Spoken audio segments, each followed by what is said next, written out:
Good morning, everyone. My name is Naomi DeWinter, and I serve as president of Muscatine Community College. And I have the pleasure of welcoming you to our beautiful campus here at MCC, and the pleasure of introducing you to this power team of partners who will take a leadership role in printing homes using 3D technology. I want to thank our local government officials who are here in the audience today, and all of you who are joining us and spending the first part of the morning with us to learn about this exciting project. Thank you also to the press and for other guests as we learn about how we increase housing options in Muscatine. Printing homes with 3D technology is slated to begin in Muscatine County in the first quarter of 2023. It's anticipated that Muscatine County will be one of the first locations in the state of Iowa to utilize this proven, innovative housing solution. Key executives of the collaborative partners will present details of this multifaceted collective effort. And those key partners are Mark Lofgren, Iowa State Senator; Santos Saucedo, Board of Supervisors, Muscatine County; Scott Dalkey, Executive Director, Muscatine Center for Social Action; Charla Schaefer, President, Community Foundation of Greater Muscatine; Jody Royal Goodwin, Community Development Director, City of Muscatine; Clint Christopher, Superintendent, Muscatine Community School District; Brad Bark, President and CEO, Greater Muscatine Chamber of Commerce and Industry; Don Lampe, President, Muscatine County Habitat for Humanity; Pete Evans, Assistant Professor, Industrial Design, Iowa State University; Zach Mannheimer, Founder and CEO, Alquist 3D. A power team of players. Our first speaker is Senator Mark Lofgren. I just want to say I'm so proud of Muscatine for being innovative. It's just amazing what they have done. Iowa needs more people, but the state doesn't have enough housing for those who already live here. This is a need that will continue to grow. According to the Iowa profile from the 2020 census, housing demand is expected to grow by 61,000 households by the year 2030. The Iowa legislature is aware and is ready to continue to work the work we have done to help increase housing across the state. We know that this is more of a challenge in the rural areas compared with larger urban areas that have greater pool of skilled workers. In Iowa, employment has always been one of the main priorities. We have about 63,000 job openings currently, and we know that if we don't have housing, employers can't hire, and the employment prospects will not relocate. Our state has shown that it is committed to increasing housing across the state. As we will hear more in our panel today, the Iowa Finance Authority and the Iowa Economic Development Authority are committed to supporting 3D technology to help fill the Iowa housing demand. Iowa State University received 4 grants totaling $2.1 million in support of 3D affordable innovative technologies housing project from the Iowa Economic Development Authority. Iowa is moving toward our goal. According to the U.S. Census building permit data from January through October 2022, there were 11,078 residential building permits issued in Iowa. Of that number, 6,870, or about 62%, were for single-family homes. As this year comes to a close and a new legislative session begins, we plan to review the progress that we have made and want to keep things going strong in 2023. So I now would like to introduce to you Pete Evans from Iowa State.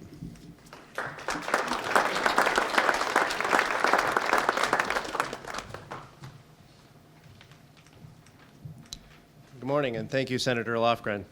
Honored to be here, and congratulations, Muscatine. It was almost exactly a year ago when the Iowa Economic Development Authority selected Iowa State University to challenge a 20th century housing legacy and help to establish the foundations for a 21st century opportunity with the 3D Affordable Innovative Technologies Housing Platform.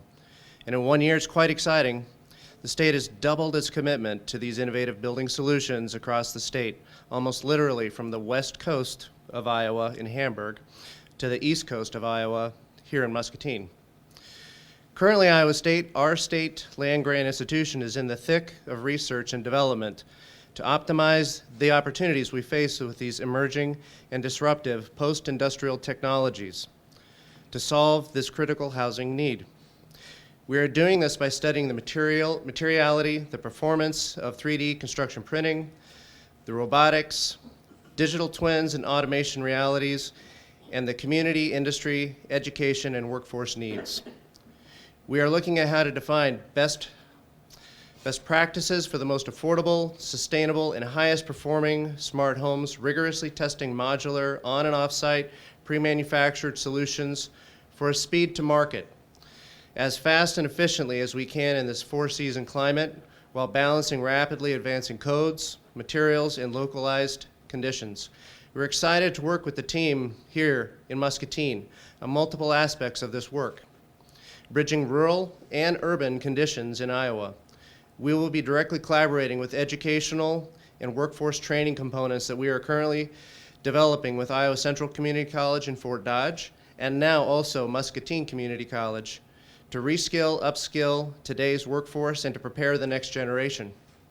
We're also looking to integrate these projects into a larger study across about 300 concurrent traditional and innovative residential affordable housing projects for an even better understanding on how this type of work can benefit the state.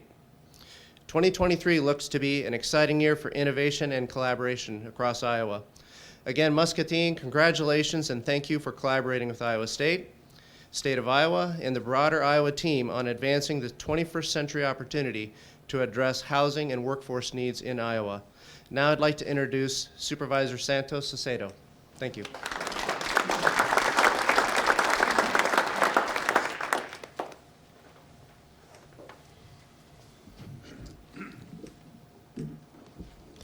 Good morning. Thank you for all coming.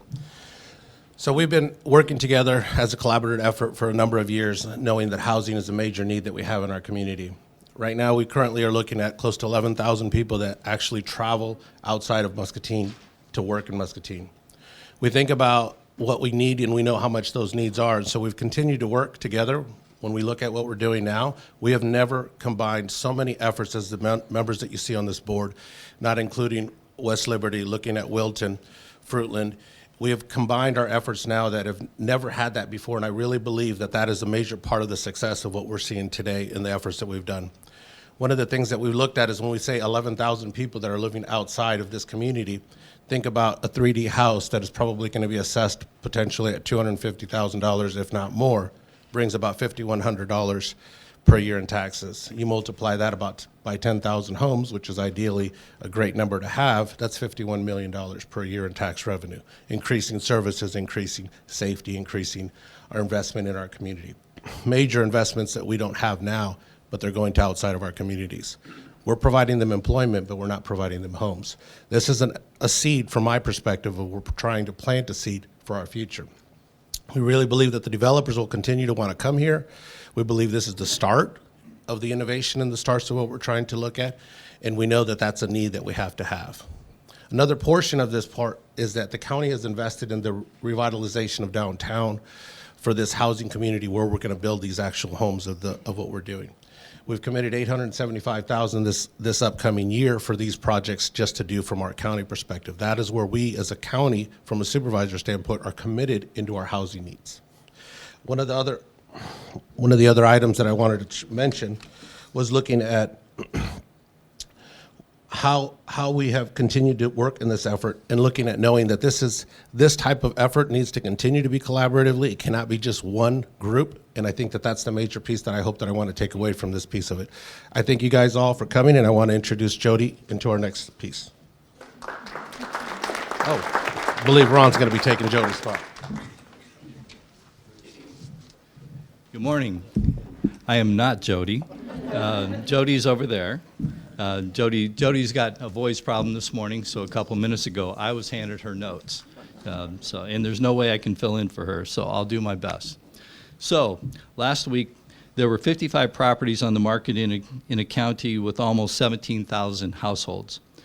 The price of these properties ranged from a mobile home at $38,000 to $899,000 for a large acreage.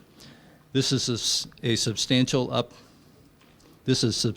up from earlier this year, when at times there were less than 10 properties on the market, which typically sold virtually as soon as they were listed. These market conditions are substantially different from earlier in the decade, when units were typically on the market for almost 4 months. As supply and demand theories would predict, this has resulted in an increased sales price from $137,000 in 2016 to $169,000 in 2022, in a community where sales prices and rents already equaled or exceeded many of the surrounding communities. These conditions further exaggerated the need for more than 1,500 housing units reported in the 2017 housing study for the city of Muscatine, equaling a 16% increase in the housing stock. 2/3 of the needed units were for households earning up to $12 per hour at a full-time job. The balance of the units needed are for households earning between $7,500 and $75,000 and $200,000. In the past 5 years, we've added about 30 single-family homes and 250 subsidized multifamily units to the market. The housing cost issues are fueled by the lack of supply, significantly impacting the ability of families to fully engage in the economy by limiting disposable income and life options while causing sustained higher stress conditions. At the micro or macro level, these housing market conditions limit the community's opportunity for economic growth through limited opportunities for workers, existing and new, to live and meet their housing needs. Unfortunately, housing construction has remained a labor-intensive endeavor, largely untouched by advances in technology, with the introduction of the nail gun and the use of roof trusses as being the most significant changes for almost a century. To better serve the residents, current and future, the City of Muscatine, as part of the Housing Council, supports the use of 3D printing of houses in more rapidly moving from housing start to completion. So with that, I'll introduce Charlotte Schaefer, President of the Community Foundation of Greater Muscatine.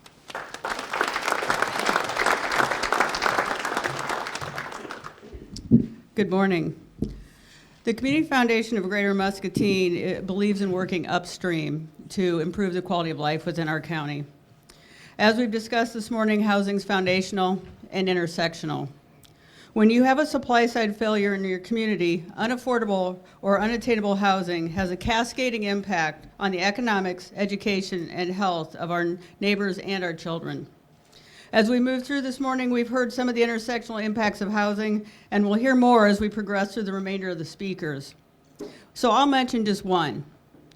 We continue to see rising food insecurity, and no one's asking why, when it is causal to the supply-side failure of housing. When creating a burgeoning percentage of our residents' budgets going directly to housing expenses and limiting budget dollars that are available for food and health care. We know our children can't fill their bellies when their heads are empty, and we know we need more housing.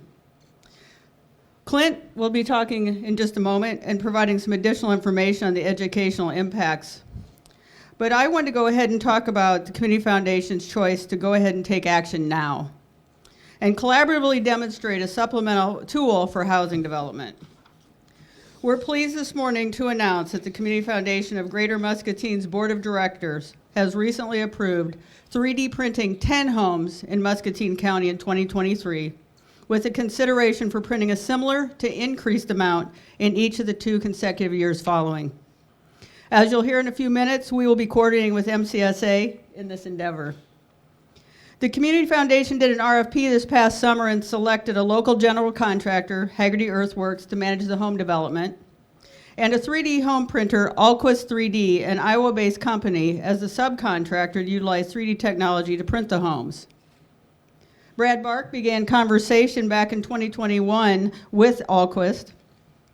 Alquist is experienced in the field, and the founder of Alquist is a highly sought-after expert in this emerging technology. We know that these homes may reduce the upfront cost of home ownership, and they will reduce related home energy costs ongoing, which will be discussed in more detail by our other speakers. As Naomi indicated, we plan to 3D print a home beginning the first quarter of the coming year, and that's assuming the Iowa weather cooperates well with us.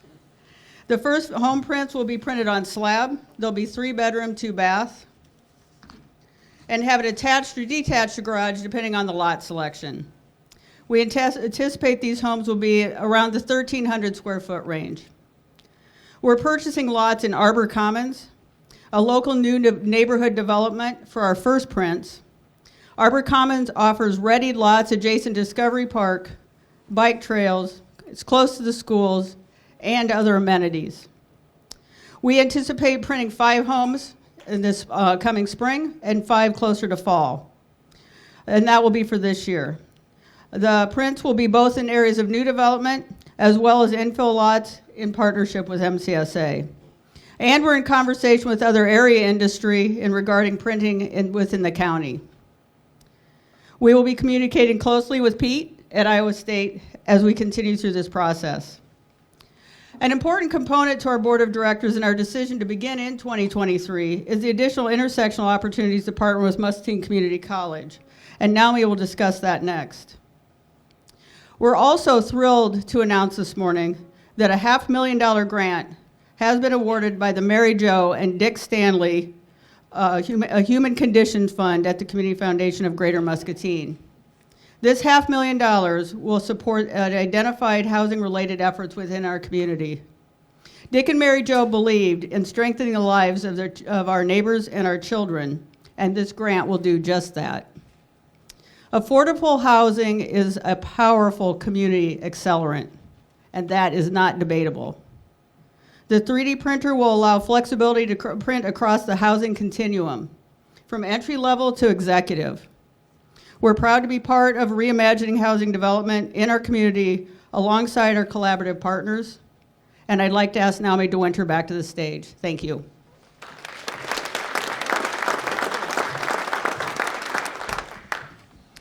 Muscatine Community College was established in 1929 and has served our community with education and training programs for well over 90 years.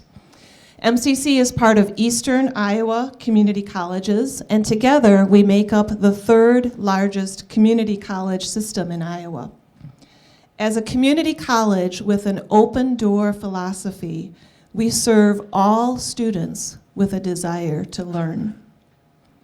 If you walked around our campus today, you would see people new to this country learning English, students completing their high school diploma, local companies using our facilities for training, high school students getting a head start on their college through career academies or concurrent enrollment, recent high school graduates choosing their local community college for their continued education, and adults gaining new skills.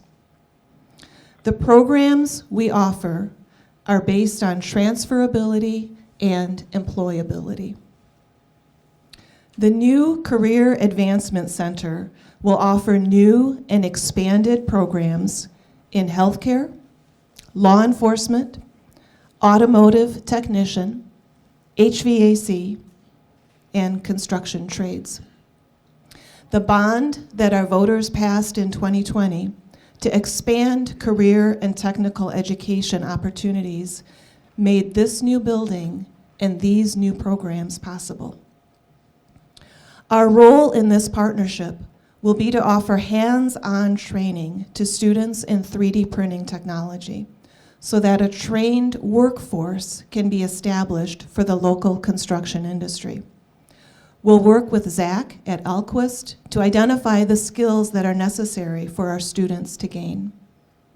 The research produced by Pete and his team at ISU will guide our training and partnership and will provide students who want to continue their studies at Iowa State a smooth path to transfer. We will help our students learn and practice this cutting-edge technology on site, on our own campus, and on the job sites. And we see them helping to build and finish future 3D printed homes right here at home. This is innovation, hands-on training, and sustainability all in one. Adding another layer to this partnership, MCC has run a successful agriculture program for over 50 years.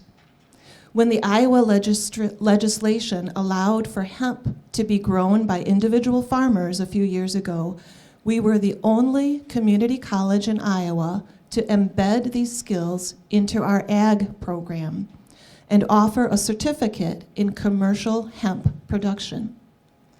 Going forward, we intend to add to the research in this field of how the addition of hemp fibers to the concrete mix affect the strength and the environmental impact. It's our goal to partner with a local company to source the concrete that will be used in this training program. Why are we so excited about this 3D housing partnership? It gives our students hands-on training to increase their employability and earning power. It serves our community by training a local workforce. It allows us to provide training using cross-disciplines. It gives our students opportunities to work on the most pressing need in Muscatine, housing. Preparing a workforce for community needs is what we've done for over 90 years, and this will be a new chapter in our story. I'd like to welcome Superintendent Clint Christopher as our next speaker.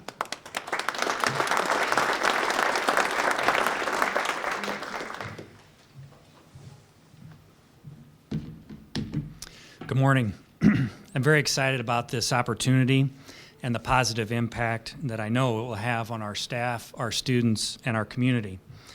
A significant challenge we've faced as a school district is recruiting and retaining teaching staff. Approximately 25% of our teaching staff commute into Muscatine every day. And that number is significantly higher for teachers in their first 5 years of service. That group of teachers in their first 5 years of service also has the highest percentage of turnover. And finding available and affordable housing to purchase or to rent is extremely difficult. And what we find many times is they're taking jobs closer to home where they don't have to commute as much. So for new teachers to have the ability to purchase homes in the community will significantly increase the chance that they will stay here in Muscatine and continue to serve our students and our families. For our district, one of the factors contributing to enrollment changes is a lack of available housing. Increasing the housing stock will have a positive impact on enrollment, and affordable housing provides stability to keep families here in Muscatine. If you look at our enrollment as a heat map, showing the concentration of where students are, you'll also find that we have in those same areas higher concentrations of poverty. And one of the things we know about students on free and reduced lunch is they have a higher percentage of mobility, meaning the number of times they're changing schools, many times within the same school year. Now, this has a significant negative impact on their social, emotional, and academic growth. Providing more affordable, stable housing will have a positive impact on student success. I'm also very excited about the opportunity for our students to learn more about this 3D home printing process. With STEM labs at each of our elementary schools with desktop 3D printers, and many of our high school students taking career pathway courses at MCC, our students are going to have an incredible opportunity to make connections with their learning in the classroom and also within the community. And now I'd like to introduce Brad Bark from the Greater Muscatine Chamber of Commerce and Industry.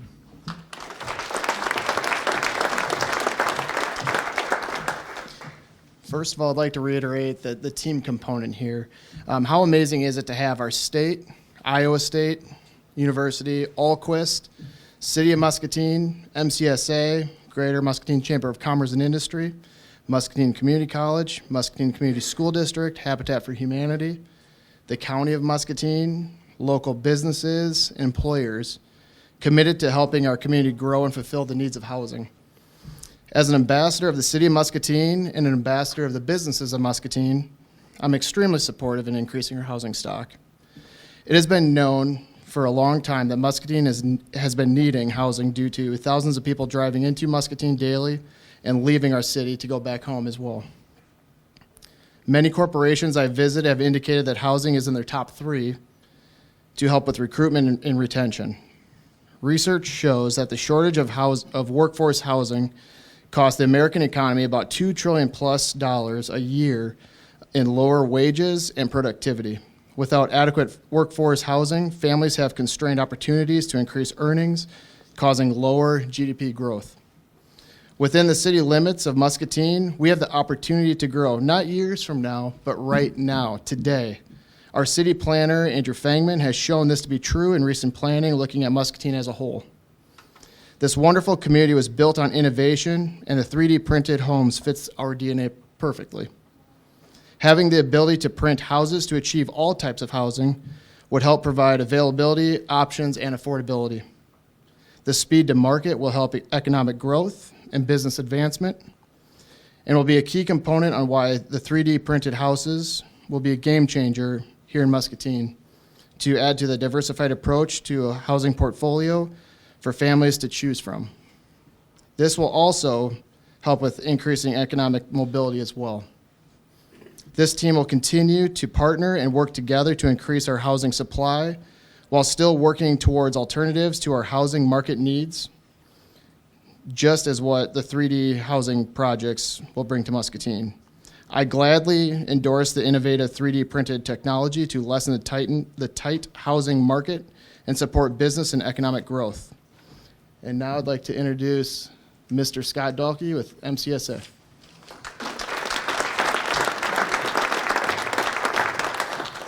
Thank you all for coming. It's great to see so many smiling faces here.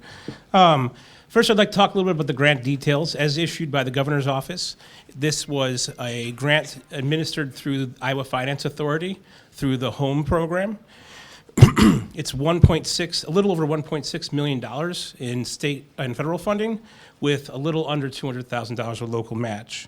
It's intended for us to construct 6 3D printed homes within a designated neighborhood revitalization area. The homes will be able to be purchased by first-time home buyers, especially targeting teachers that are at or low at 80% of the area median income. So in Muscatine, that would be at the very lowest $44,000, and then it's incrementally higher depending on the family size. The neighborhood we've selected is a neighborhood that Mr. Christopher was discussing is a hotspot for our children. It's 16 city blocks. It's 176 different houses. The average age of the houses in the neighborhood is before 1900. They stopped recording in our local assessor's office at 1900. So in some of the abstracts, we've seen them, the houses built before Iowa was even recognized as a state. The neighborhood is currently 70% rental occupied, 30% owner occupied, which needs to be flipped. We need that to be the opposite way around. And it's in close proximity to our riverfront. It's close proximity, walking distance to grocery stores, healthcare, our downtown, and services. So it's got all of the pieces to put into a really wonderful neighborhood. It's also within walking distance to the elementary school. Work in the neighborhood has been intensive for the past few years. A lot of the work has been done by the panel up here and my team who's sitting here in the audience today. We've developed a housing cooperative consisting of Muscatine Habitat for Humanity, Muscatine Rebuilding Together, Muscatine Community Foundation, and MCSA. And that cooperative is in control of 11 parcels of property with the intention of doing more. We want to take these dilapidated buildings that are unused or abandoned and rehab them into appropriate quality housing. This grant, married with some other grants, will help us turn that owner-occupied ratio, number one, and number two, provide a better overall quality of housing in that neighborhood.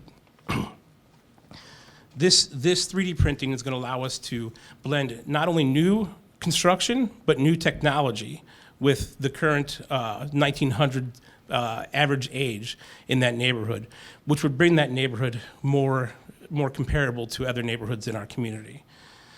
It's being matched with other grants. Like I said, MCSA a year ago received an Iowa Finance Authority National Housing Trust Fund grant of $2.8 million to construct a 15-unit supported housing complex. We're gonna embed psychiatrists and medical providers and nursing staff in that housing complex to be a very comprehensive supported housing unit. We also are in discussions with the IEDA to perform a pilot project for neighborhood revitalization, where we would build a living street and work on Wi-Fi and do some facade improvements. With that, I'll introduce Don Lampe with Habitat for Humanity.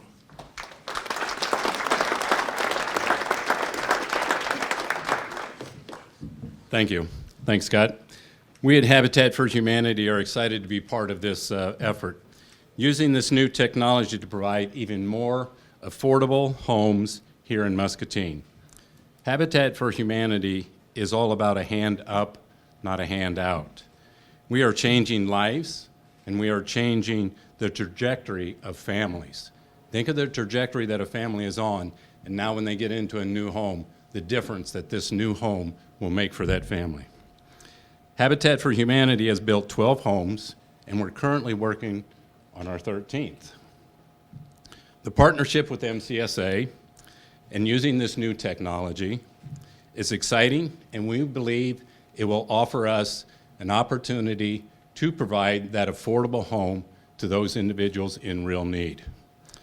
The 3D printed home that we're undertaking will be the first in Muscatine and the first in the state of Iowa for Habitat for Humanity.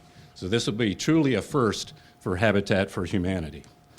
We are grateful for the support that we've got in the past from our local industries, from the likes of the Kent Corp, GPC, Affordable Metals, Union Tank. They have been great supporters of us in the past, and we expect those, along with the many professionals that we've had help us over the years, to continue. We look forward to working with our local partners as we engage with this new technology. Habitat for Humanity will soon start taking applications for this home, so we encourage all of you who want to become volunteers to help build, to help be involved with this new technology, and if you know of families that fit into this income bracket for Habitat for Humanity, we encourage you to contact them and have them reach out to us on our Facebook page. So, thank you again. Thank you for all that have been involved in the past with Habitat for Humanity. We look forward to providing even more affordable homes for individuals to come into Muscatine and to live in Muscatine and to live in the neighborhood that Scott and MCSA has designated. So again, thank you very much and appreciate it. And I'd now like to introduce Zach Meyenhammer. Zach? Good morning.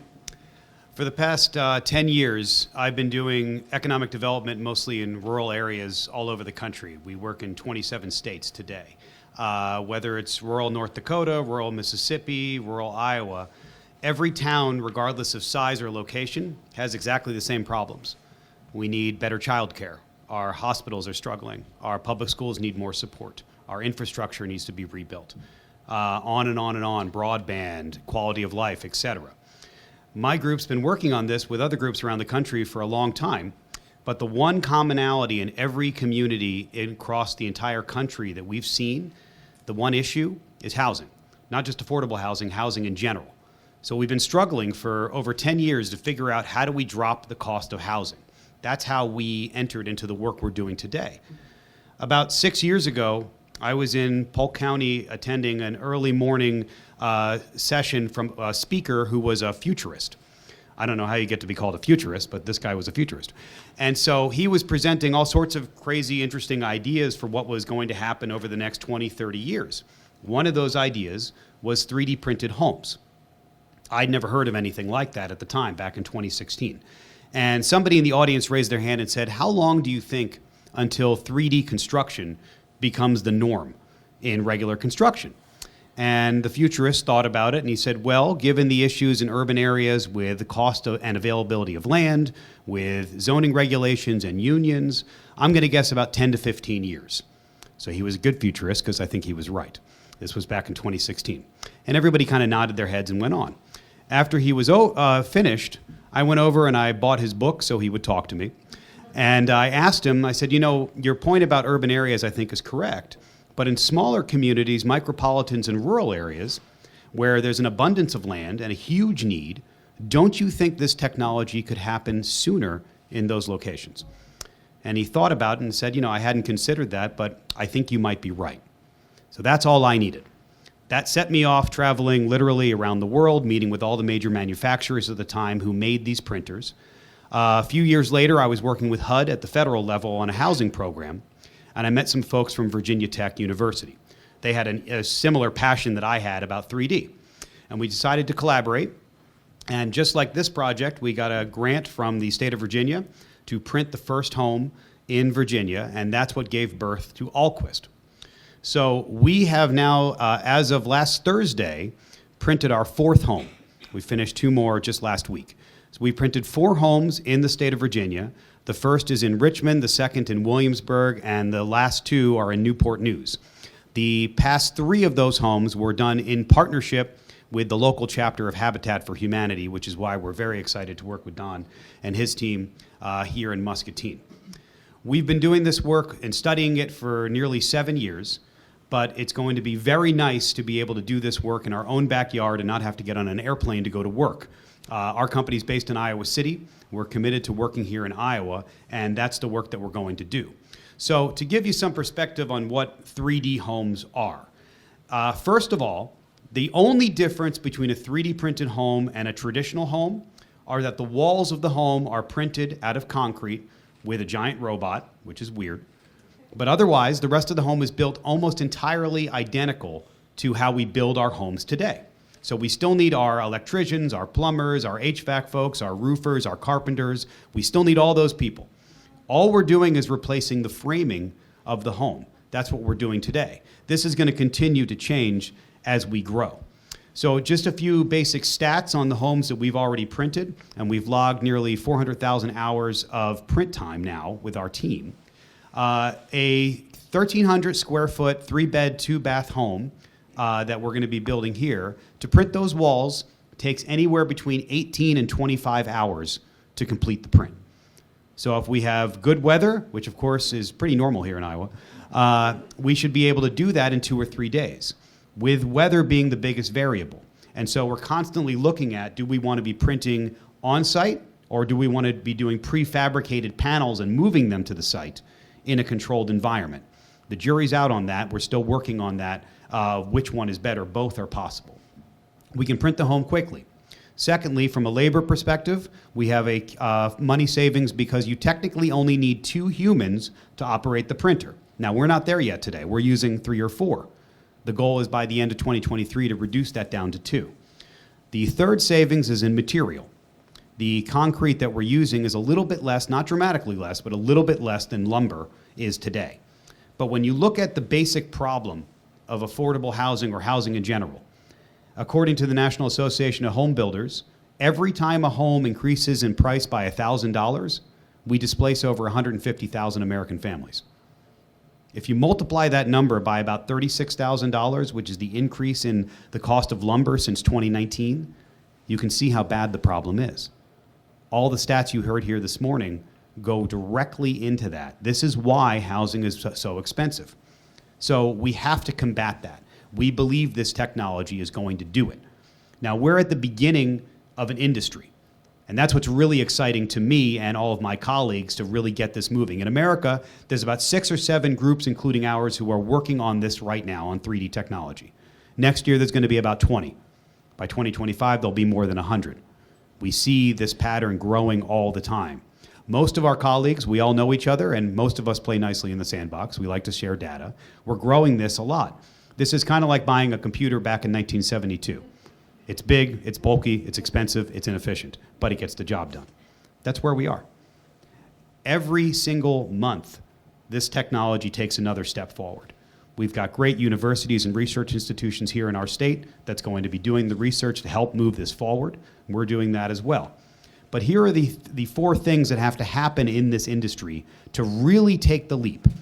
And this is why we're so excited to work with Muscatine Community College on this program, because we need to develop these ideas further. First, the robots, if you've seen some of the pictures on the slides behind me, the robots are big. They require, some of them, 4 trucks to transport. They have to get lighter, smaller, easier to transport, easier to set up and break down, and that's already going to happen in 2023. Secondly, the material itself. The material is reinforced concrete. Technically, we can go to the local hardware store and buy Portland cement and run it through the machine, but it's not going to pass the slump test for what we want. We want something that's more reinforced and stronger.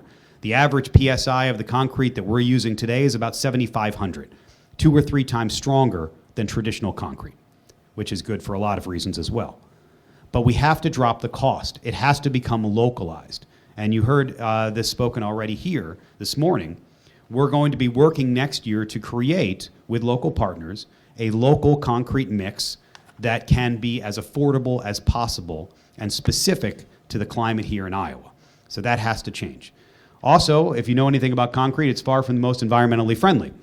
We want to get away from that. We are looking at using recycled glass, recycled plastics, and you also heard this morning using hemp. It's fantastic that we can grow anything here in our state, so that's good news, and it's legal, that's also good news. And we can use this in our mix. We're working on a grant right now with Texas A&M University that's already successfully created a hempcrete. We want to do that here in Iowa. We think that's going to reduce not just the cost of the material, it can make it stronger, and we can have something that's not just carbon neutral, but carbon negative. So that's where we're heading. So the machines have to get smaller, the material has to become localized. Third, and possibly most importantly, experience. There's not a training program in America to teach people how to use this equipment today. That has to change. And that's why I'm so thankful that Muscatine Community College is going to partner on this to grow this program. This is a workforce development piece of this work that we're trying to do. We need more people that understand how to use this equipment just for our team to be able to hire them.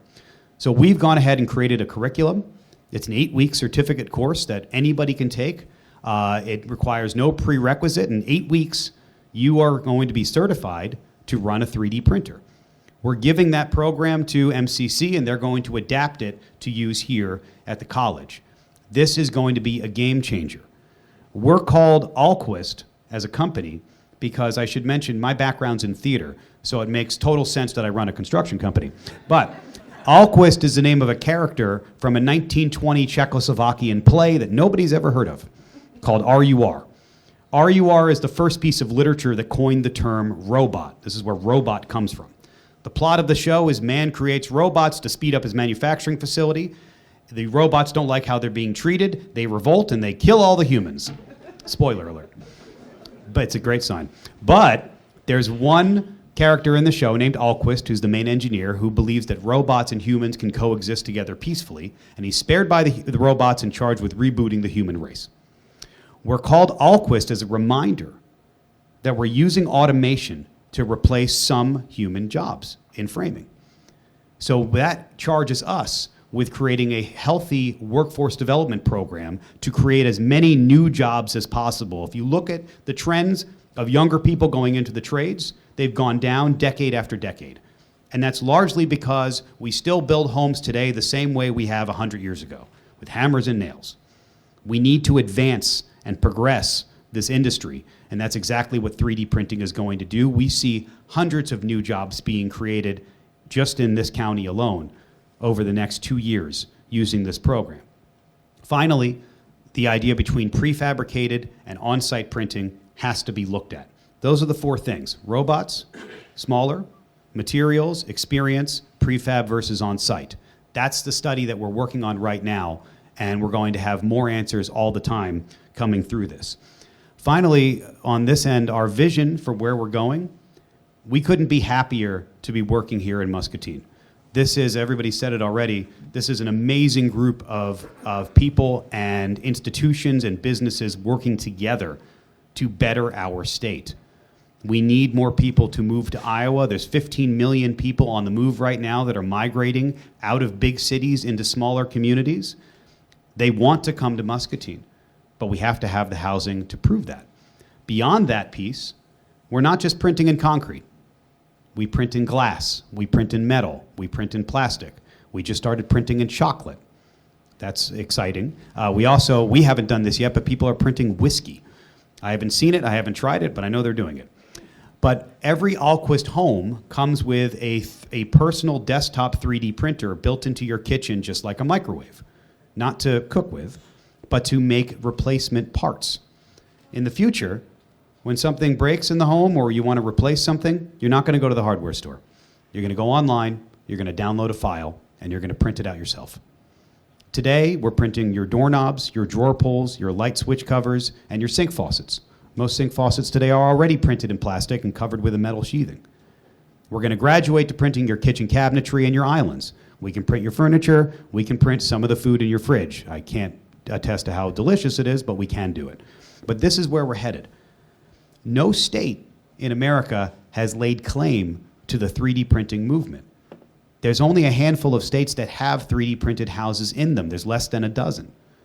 Iowa is well on our way to doing this, and we're happy to be a small part in contributing towards making Iowa the home base for 3D printing. We're very excited to be here in Muscatine. Thank you so much. And I'd like to welcome Naomi back to the stage.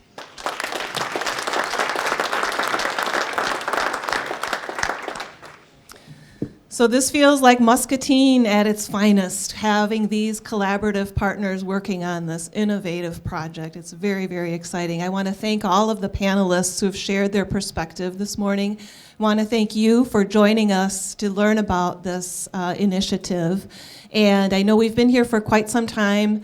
If you need to leave, please feel free to do so, but we also want to take some questions now for any of the panelists.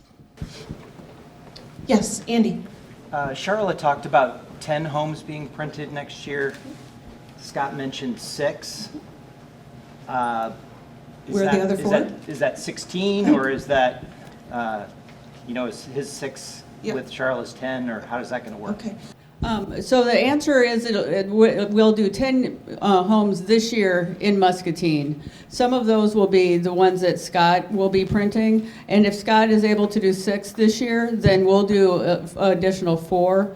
If Scott takes 2 years to get through those, then those will be, of our 10 or 10 to 15 next year, those will come out of that number. So they're inclusive within the numbers that we'll be printing or have committed to print within our community. Any other questions? Yes, Jana. What will be the average cost of the homes? The question is about average cost of the homes. Maybe I'll give that to Zach, if you can talk about the most recent homes. So, Sure. So the cost structure we're trying to make sure that we're as affordable as possible. So the ones that have been sold in Virginia have ranged anywhere between $200,000 and $300,000, depending on size and location and the trim of the home itself. So we're not 100% sure what those prices are yet because we're still working on the design, but we're committed to keeping them as low as we can. Thanks to the grant that Scott indicated that MCSA had, there will be some ability to hopefully subsidize some of those in the infill areas where the price point might not be appropriate for the neighborhood. Brad, and then Nathan. Yeah, this question is for Zach. Zach, about how many technicians annually are you guys looking for, or would the industry be looking for? So Zach, I'll just make sure everybody heard the question. So a question about the number of technicians that will be needed or anticipated in the future. So we at Alquist, we'd like to hire anywhere between 15 and 25 for next year. just for our company, and we're going to be printing in throughout the Midwest, but with a home base here in Iowa. From industry-wide, I would say upwards of 200 over the next, I'd say 18 months are probably needed. That might be conservative, but that's just based on the knowledge that we have. Nathan? So I just wanted to ask, how specialized are the firms that manufacture these robots, and where are they located? There's about 15 companies globally that make these machines. I think every day on LinkedIn I see another one. Most of them, Europe and the Middle East, are far further ahead with this technology than we are here in America. We're playing catch up. But here in America, there's probably the biggest company that does this is called Icon. They're based in Austin, Texas. If you Google House Zero and 3D, you're going to see a beautiful home. I think there's some images that were up here earlier of the home that they produced earlier this year. They're really testing the boundaries of what the technology can do from a design standpoint. They're not looking at affordable for that one. But there's a group called Black Buffalo that's originally from South Korea, but they're based in Pennsylvania now. There's a group in New York. There's a group in California. So there's more and more coming online all the time. We're planning on having a manufacturing facility ourselves. We're looking for a place to put it. I, of course, would like to have that here in Iowa. We're partnering with a group called RIC Technology out of California. We have a design for a printer. Basically, on the 3 years that we've been doing this work, every time something goes wrong, our technicians make a note of it and say, it'd be a lot better if our printer was like this. So we have our own design now, and we're hoping to manufacture that next year. The question was about expanding to multifamily, and yes, there are. I actually think that's the biggest cost savings we're going to find by using this technology. The printer we just used in Newport News, that printer is capable of going up 3 stories, and it's on a track system, and it can print multiple homes at a time of different designs or connected without having to take the printer down and put it back together. That's a Black Buffalo printer. It was overkill for the 1-story, 1,300 square foot Habitat home we were doing, but it worked out great. So we're hoping that we are talking about plans right now with a community here in Iowa that we're going to be announcing in the spring to do the first multifamily here. There have been 3 multifamily structures 3D printed in the world to date. One in Germany, one in Dubai, and one this year in Houston, Texas. There's more, I know, coming online all the time. So that, I think, is going to be the biggest benefit that we're going to see in terms of being cost effective. Yes. Scott, the neighborhood that you were discussing of where construction would take place, is that going to require raising of existing homes, or are there that many lots available to build on? So Just repeat the question, Scott. he's asking if we're going to need to demolish homes for construction, or if we have that many vacant lots available. And the answer is both, yes. We do have the vacant lots available. However, if we can't acquire those vacant lots, there's 3 lots that are currently owned by somebody else. We do know they're willing to sell, but if for some reason the deal doesn't go through, then there's other homes that can be demolished that are in the shape that they are probably likely needing to be demolished that would be eligible for this. But I also want to point out that there's 2 different neighborhoods. So as Charlotte had pointed out, she's committed to doing 10 homes and purchasing, I think you said 3 lots in Arbor Commons. And then additionally, this IFA grant is for 6 homes in the neighborhood. So there's 2 different price points that we're going to be looking at. But to answer your question, there is enough vacant lots, yes, but we have a plan B if plan A doesn't work out so great. Yeah, Andrea. Are there any detriments that people should know about, like when it comes to living in a home that's made out of concrete? Like, obviously aesthetics aren't the most important thing, but for some people, like, they want to know, like, am I going to be able to paint my walls or hang up pictures? Like, So any detriments or downfalls that we know about for living in a 3D home, Zach? The number one question we get is, how do I hang stuff on the wall?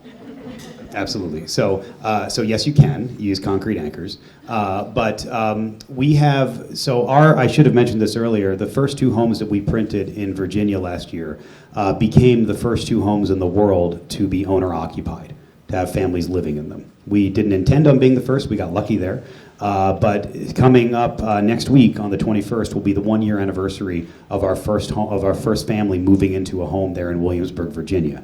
Thankfully, there's been no issues whatsoever.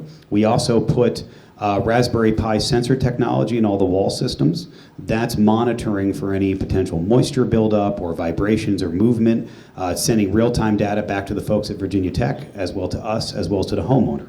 Thankfully, there's been no issues. It's also acting as your smoke alarm system and your security system for the home as an added benefit.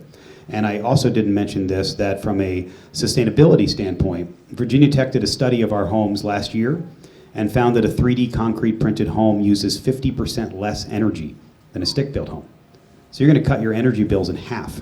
And this is because the walls are thermally broken. They don't heat and cool like traditional lumber does. So that's another great benefit of the homes. And think of it this way. We've been living in and working in and learning in concrete structures for hundreds of years throughout the world. That's what this is. These look better. They're easier to set up. They're lower cost to do it. That's really the difference here. It's a concrete home. And I want to build these so they can withstand things like derechos. Because what is a derecho? My goodness. We lived through that 2 years ago. So if we can withstand major storms, we can reduce our energy cost and we can lower our cost for entry.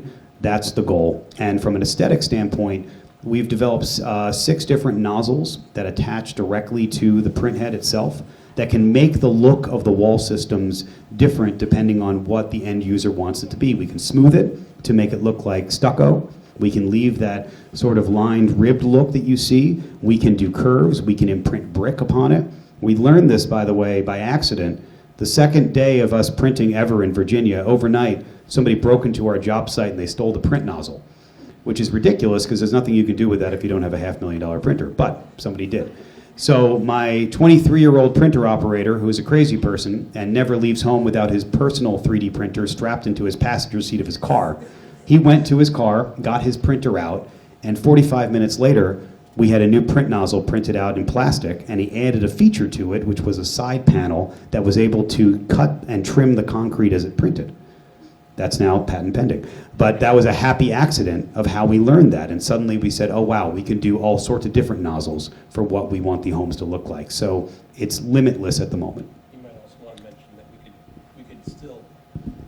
we can still choose to stick build the interior walls with drywall. We have the option of either 3D printing those interior walls or still stick building them, depending on what our preference is at that point. And those interior walls, it would just take a nail to hang a picture, to Zach's point. How long will the post-printing construction take?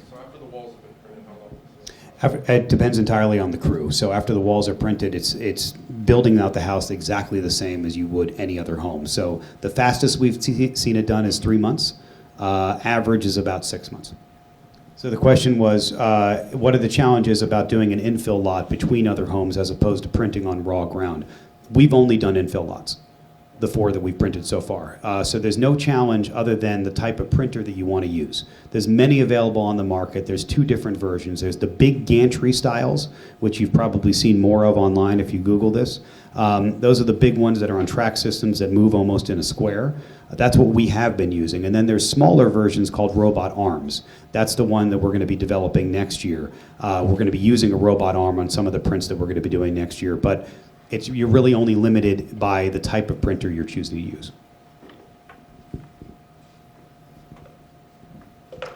Well, thank you so much for the panelists and for you joining us this morning for this exciting initiative. Muscatine is used to being the first, so Zach, this will be just a normal day for us.